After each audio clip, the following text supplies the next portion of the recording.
Konniwa! No Diversidade de hoje, a gente vai falar sobre alguns elementos da cultura pop que vieram do outro lado do mundo.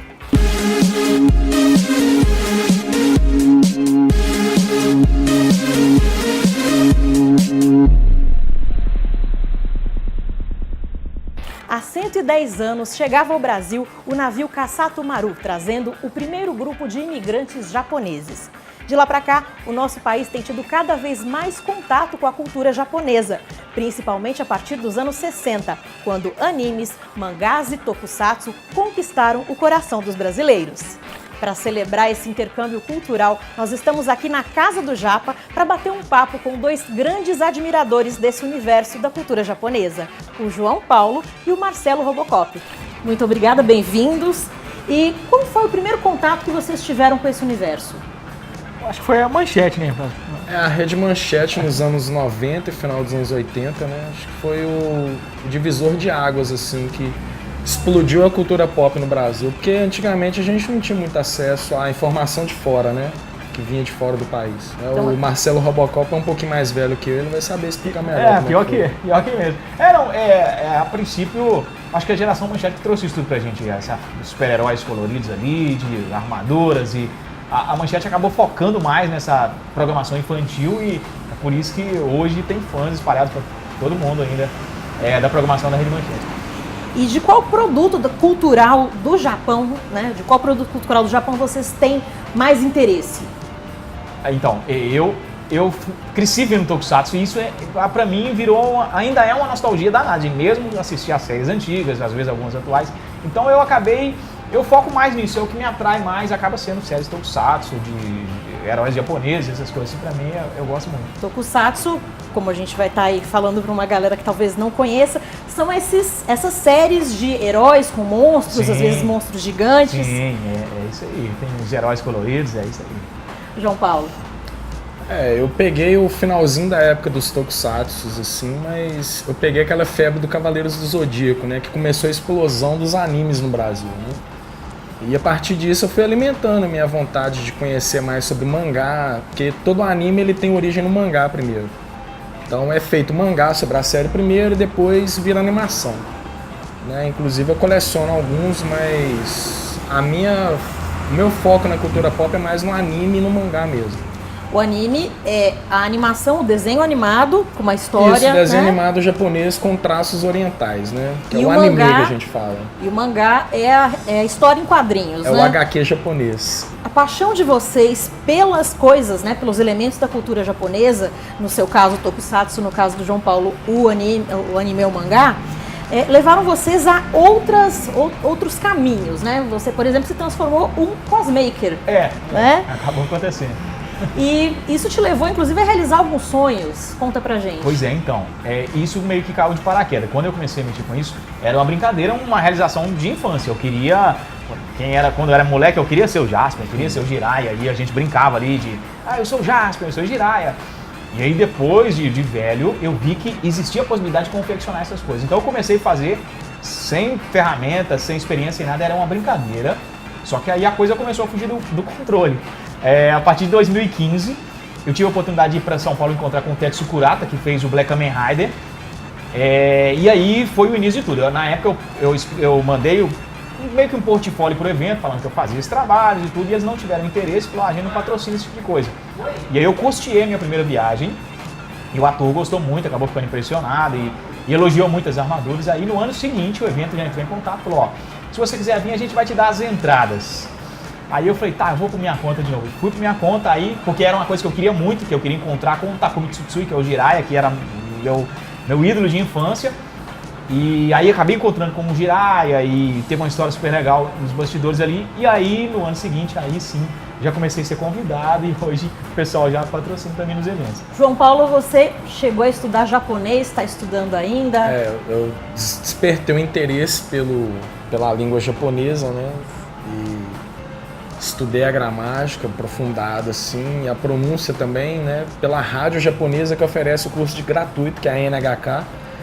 E dali eu fui desenvolvendo, fui encontrando pessoas também que têm esse interesse aqui perto. O Governador Valadares, por exemplo, tem muita gente que estuda o idioma japonês. A partir disso eu também despertou interesse pela culinária japonesa, que eu não conhecia e que eu via nos animes os personagens comendo e eu queria saber como que era o gosto daquilo, se valia a pena comer mesmo, porque todo mundo falava, peixe cru, não sei o quê, mas aí eu comecei a aprender a fazer por mim mesmo e frequentar casas de comida oriental assim, gostei muito. E qual que é o maior desafio em se aprender esse idioma? É a questão gramatical, né?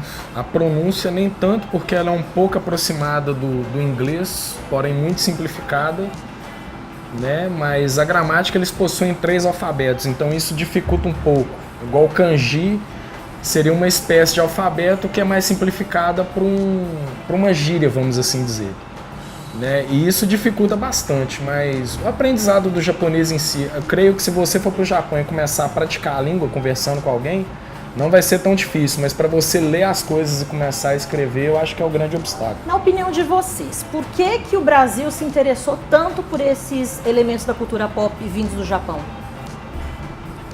Então, eu acho que no meu caso, a questão do Tokusatsu, é porque isso ainda pra mim é relacionado à nostalgia das coisas antigas, de infância e tal, eu conseguia me remeter a essas coisas ainda.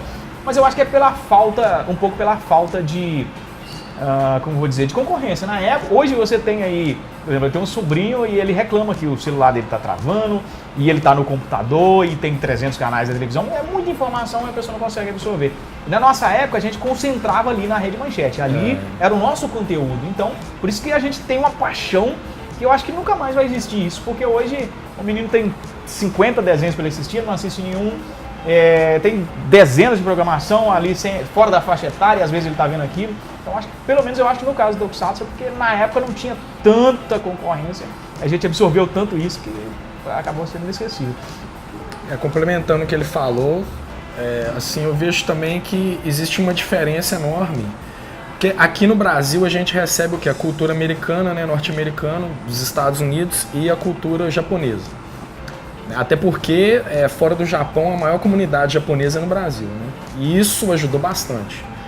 Mas eu vejo a questão da realidade, da identificação do jovem com a temática, porque os desenhos estadunidenses, eles têm aquela coisa do patriotismo, que são os melhores e tal, e o japonês ele já faz o desenho pegando aquela questão do sofrimento, da luta, da superação.